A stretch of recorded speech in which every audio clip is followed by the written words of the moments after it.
शहर के भाड़ावास चौक पर बदहवास और घायल अवस्था में मिले युवक की मौत के मामले में सेक्टर 3 चौकी पुलिस की लापरवाही सामने आ रही है। डीसीपी ट्रैफिक सुरेंद्र श्योरण ने जांच रिपोर्ट एसपी गौरव राज पुरोहित को सौंपी। Duty officer ASI Akshay Kumar को निलंबित कर दिया है।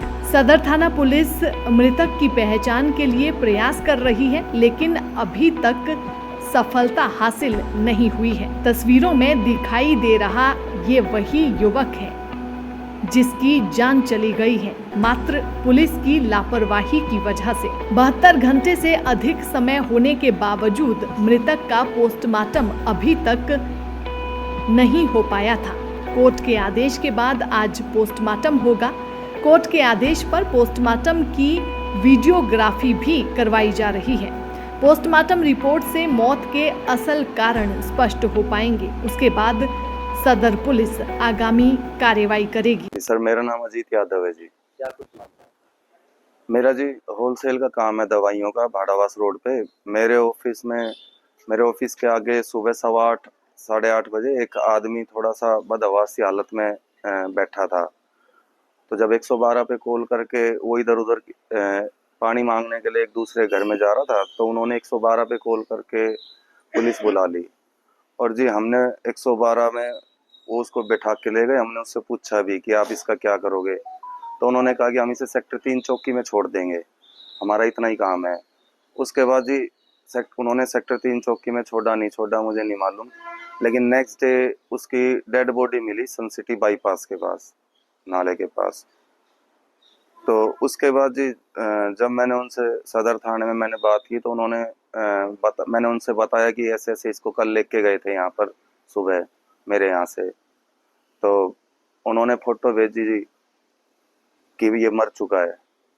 तो उसके बाद वो दोपहर को जब वो आए, मैं बोला जी आपको सीसीटीवी फुटेज है मेरे जो मेरी दुकान है उस पर, वो ले लीजिए सारी, और इसको ठीक ठाक लेके गए थी पुलिस।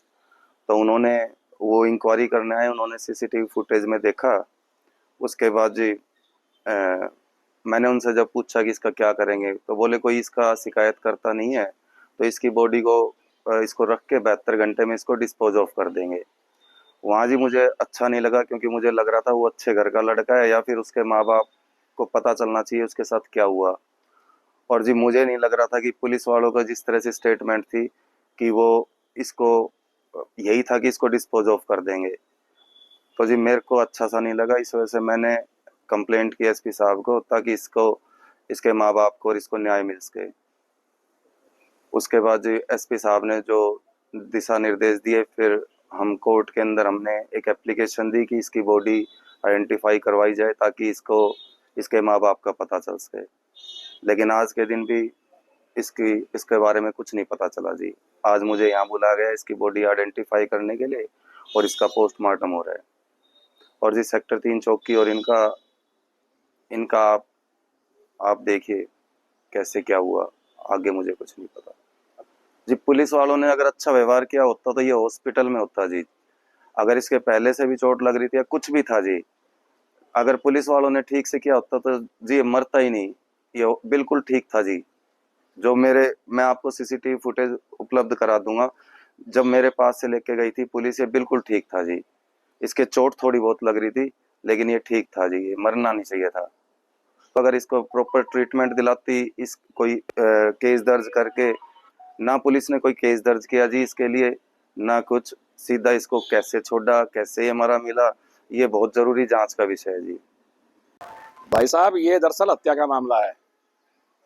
ये पुलिस वालों ने, चौकी इंचार्ज ने, पूरी चौकी ने मिलकर इसको मारा है जान से, और इसको मारने के बाद इसकी डेड बॉडी ने बाहर फेंक दी है। ये लड़का जिस दिन सुबह इसको ये सड़क पे हमें मिला था, जब ये बिल्कुल इतना इसकी नहीं थी कि ये मर जाए।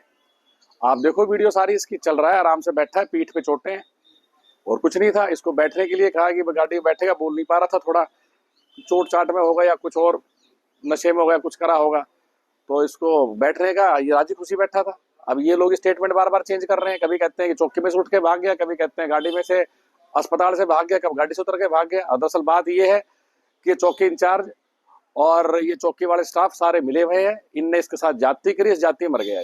और इसको उठा के इसको रफा दफा करने के लिए सारे इस पे अटके हुए हैं सर। मांग हम तो इसकी जो जुडिशियल इंक्वायरी करवाएंगे, और मुझे जाना पड़ा तो हम इसमें हाईकोर्ट तक जाएंगे, बिल्कुल बख्शेंगे नहीं इसमें। यहाँ से एक आदमी, एक इंसान मरा है भाई। पुलिस 112 मुख्यमंत्री ने बनाई है तो ये पब्लिक को राहत पहुंचाने के लिए बनाई है, सहायता के लिए बनाई है। ये थोड़ा है कि सहायता के लिए कॉल करो और तुम आदमी को मार दो। इससे बेटर तो ये था कि हम इसका स्वयं अपना आप इसका इलाज करवा लेते, एक जान तो बचती कम से कम। और सब लिपापोती कर रहे हैं। डीएसपी साहब बिठाए इस पे इंक्वायरी पे। डीएसपी साहब ने, अजय इसका रिश्तेदार है चौकी इंचार्ज, वो रिश्तेदारी के नाम पे उसको बचाने के लिए, भाई तुमने एएसआई क्यों सस्पेंड किया? सस्पेंड करते पूरी चौकी को सस्पेंड करते, इंचार्ज की लायबिलिटी नहीं है क्या? इंचार्ज को कैसे छोड़ दिया तुम लोगों ने? इंचार्ज की कैसे लायबिलिटी नहीं है? एसएचओ की कैसे लायबिलिटी नहीं है? इनने क्या उसमें पर्चा दर्ज किया? क्या इन्हें रोज नामचा में डाला यहाँ पे कि एक आया? क्या इनने कुछ अपनी कार्रवाई पूरी करी है? ये सब एक दिखावा है। पुलिस दिखावे की कार्रवाई कर रही है, एएसआई को बचाने की कोशिश कर रही है। सारी बात तो, सच्चाई तो ये है। ये सारी कार्रवाई ही कोर्ट के दखल के बाद हो रही है। अगर परसों हम कोर्ट नहीं जाते तो पुलिस ने तो इसका अब तक क्रिमिनेशन कर दिया होता। हम कोर्ट में गए हैं, कोर्ट ने दखल किया है। कोर्ट परसों रात को 8:30 बजे मजिस्ट्रेट साहब ने ऑर्डर किए, 8 साढ़े 8 बजे तक कोर्ट लगी है। कल भी शाम तक मजिस्ट्रेट साहब पूरे दिन बैठे रहे, इसकी सुनवाई चलती रही है। हमने जो जो मांगे रखी थी सुनवाई चलती रही है। हमारी उस मांग के अंदर मजिस्ट्रेट की प्रेजेंस में पोस्टमार्टम की हमने रिक्वेस्ट लगाई थी, जिसमें साहब ने मंजूर कर ली, आ गए हैं। हमने दूसरा इसमें एग्जीक्यूटिव इंक्वायरी के अलावा जो मजिस्ट्रेट इंक्वायरी है उसकी भी रिक्वेस्ट की थी।